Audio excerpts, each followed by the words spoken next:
tegemist on siis Vive'i esimese siukse ametliku lisaga võib-olla. Mille point on see, et ta on kontrolleri siuke pisemine versioon, võiks öelda, või noh, kontrolleri ilma nuppudeta, et ainult see ülemine osa, kes on Vive'i kontrollerit näinud. Ja loogika on see, et sa saad panna endale pähe või oma kassi külge. Ja siis kui sul on olemas mängus sinu pea või kassi mudel, siis su pea on mängus olemas järsku. Või kätte külge teha motion tracking ut, mida iganes. Et ma lootsin, et Eesti pinnale need asjad jõuavad ja siis pidin ise nad looma siia. Jõudsidki maagiliselt. Ja ma lihtsalt tahtsin näha, et kui raske seda on nagu tööle panna. Mina ise kasutan Unreali mängumootorit, seal see oli suhteliselt lihtne.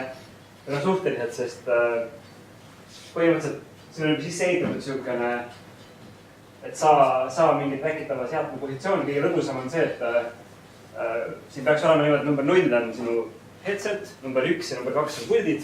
Ja edasi lähevad kõik muud asjad, mis saad külge panna endale. Aga see muidugi ei ole nii lihtne, sest see asi ei pruugi olla number 3, see võib olla number 7 või number 10 ja ma hetkel ei tea paremat viisi, kuidas seda teada saada, kui ühe kaupa läbi proovida. Ja siis see on hästi lõbus, aga ühe hetkel, kui sa need õiged numbrid kätte saad, siis sa võid põhimõtteliselt, siis mäng teab, et seda asja ta peab nüüd jälgima ja mis iganes seal küljes on, ta suudab siis nagu trackida ja mängust tantsima panna. Ma tahtsin teha mingit kiiret demoprojekti, et kus ma suutsin ära mõelda, et mul oli 4 trackerit, siis ma tegin siukse topside ladumise mängu. Teie ülesanne on jälgida sinist kuulikest. Ja siis iga see tops on lihtsalt tracker laua peal.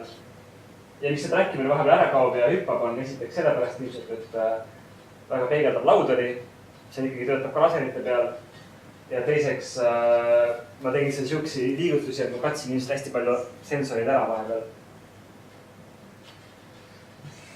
Aga muidu, ja kolmandaks, siin all on siuke non-slippery surface, kui sa üritad seda seal laua peal libistada, siis ta ei tööta. Nii, kus on?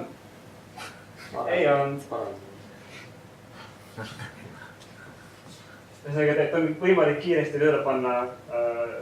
Hetkel ma ei tea, et kas on ühtegi asja, mida vääriti saab osta, kuhu külge seda kruvida juba. Ja miks siin all on hunnik neid konnektorid on sellepärast, et kui sul oleks niisugune mängurelv, mille külge selle paned, siis kui relva päästikut vajutada, siis ta annab siia edasi nagu signaali, et vajutati päästikut. Kui kellelgi on väga praktilisi küsimusi, siis ma võin poole oskan vastata. Kas teil oli mingi rihmad ka kaasas, mida te saaks kinnitada? 0 rihma. Üks dongel tuleb kaasa. Räägi nendest. Bluetoothi. Räägi nendest. Jah, et karbis on... Ma ei viitsinud unboxing videot teha, sest minu arust on otakad.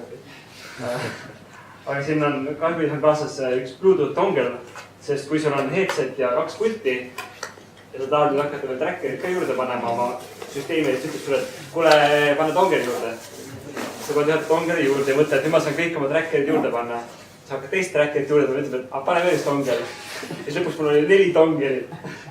Et arvuti võib olema hästi palju USB-auke või siis mega USB-H, mis suudab seda kõik ära toita. See oli siuke üllatus, me Atsiga mõlemad naersime seal, et päriselt. Selles väidetavalt see SteamVR võiks toetada kuni 16 trackitud seadetest. Ja siis sul on jah nagu päris lihtne USB-pesa, sinna ma nagu... Kauaks teile pakub või natukene proovisid toores. Peaks olema tunde ikka, aga ei ole veel proovinud, sest reaalselt olen näinud seda tunde ega umbes korraga.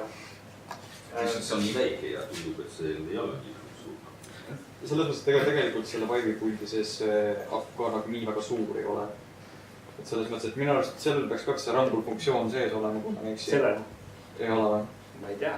Aga selles mõttes, kui sa seda ei kasuta, siis ta võiks ka ikka nagu... Ma pakun nüüd suvaliselt, aga vähemalt 5 tundi ikka. Ta on päris kassi päris. Jah. Aga põhimõtteliselt on olemas, on saataval. Maksab umbes 100 €. Et see on jälle see koht on, et see koju võib-olla ühe mängu jaoks seda ei ostaks endale, aga siin need arkaadid tulevad võib-olla nagu teemasse, et sinna on mõtet osta endale. Teoreetiliselt saaks panna jahvedegi mõned ja jahvedega. Testisime jällegi kuna me tegime geto lahendust, siis meie jalad olid siuksed lugesid seal. Töötab. Põhimõtteliselt töötab, jah. Ja seal... Videos YouTube'is, kus saab ka tegelikult kinodamist. Ja selles mõttes, et väidetavalt on üks värk, et ma ei tea täpselt, mida see tehnoloogia sisaldab, aga Vive lubas teha open source ida nende skeletal tracking'u nagu tarkvara osa, mis iganes, ma ei tea, kuidas sellega seotud mul veel. Aga see, et nagu body track'id, et saad inimest ennast nagu track'ida. Et ma ei tea, mis see open source on, lubavad tüüpidesse ka teha. Netis on klippe, kuidas kuue trackeriga juba trackitakse terve inimese keha ära, et see nagu niimoodi, et on juba nagu päris. Nii et tormake ostma. Kui te leiate seda rakendust, aga ilmselt nagu kõige loogilisem oodata, millal tulevad mingisugused mängud, mis seda päris kasutavad ja mingid seadmed, kuhu külge seda kruvida. Muidu ta on lihtsalt üks tore lisapunkt, mida trackida.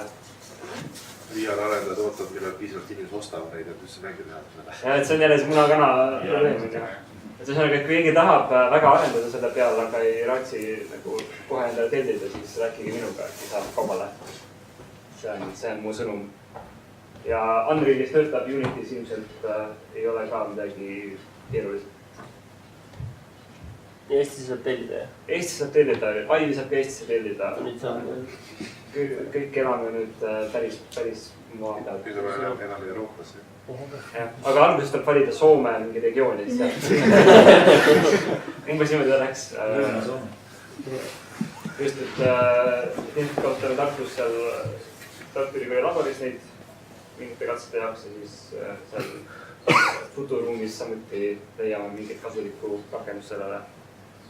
Et kui Karl tuleb inimest korrale kutsuma, siis on näha, et ta peaaegu kaugelt on. Aga see, et neid tellida said, tähendab, et see faas sai läbi, kui sa neid 1000 tükki jagati ja nüüd on... 1000 anti vist tasuta ja siis mina ei saanud ühtegi tasuta, aga ma sain discount koodi.